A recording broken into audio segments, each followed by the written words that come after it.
В Сибайском институте БГУ снова работает бригада художников, историков и скульпторов из столицы. На этот раз монументальная композиция посвящена славному героическому пути воинов, командиров 112-й башкирской кавалерийской дивизии, которая дала стране 78 героев Советского Союза и 5 полных кавалеров Ордена Славы. Шаймуратовская дивизия за год Великой Отечественной войны прошла от Дона до Эльбы свыше 4000 километров.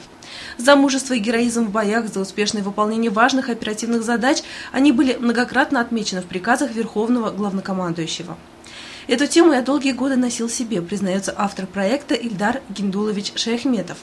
Теперь, благодаря пониманию и желанию внести свой вклад в патриотическое воспитание молодежи, руководство вуза появилась уникальная возможность воплотить эту идею в реальность. Посвященной Шаймуратову дивизии наших памятников в Башкортостане практически нету. Пальцем считать. Это бюст Парка Победы и такой же уголок музея в Деме, музея Башкав дивизии. Больше нет. А нам надо этим темам всей страной, всем обществом, всем поколениям, пока мы живы, пока у нас память жива, посвящать, работать творчески, вот как пример показывает руководство Сибайского вуза. Брать пример и дальше вкладывать. На данную работу мы тоже не ради денежных средств только вкладываем, а есть тема, которой нужно отдаваться и полностью дать отчет, чему мы достойны, чему мы пришли и кому мы должны благодарить. Мы должны благодарить вот Шаймуратову, его бойцам, нашим прадедам, дедушкам, которые отстояли нашу свободу и честь.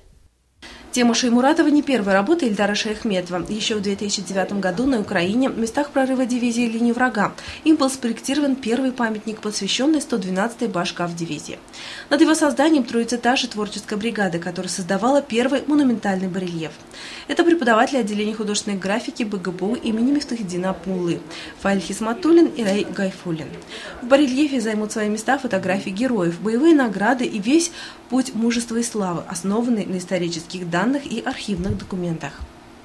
Это полевая типография 112-й башкирской кавалерийской дивизии. Относится политотдел Башкав дивизии имела типографию. Не каждая боевая единица дивизии различных направлениях имели свою типографию.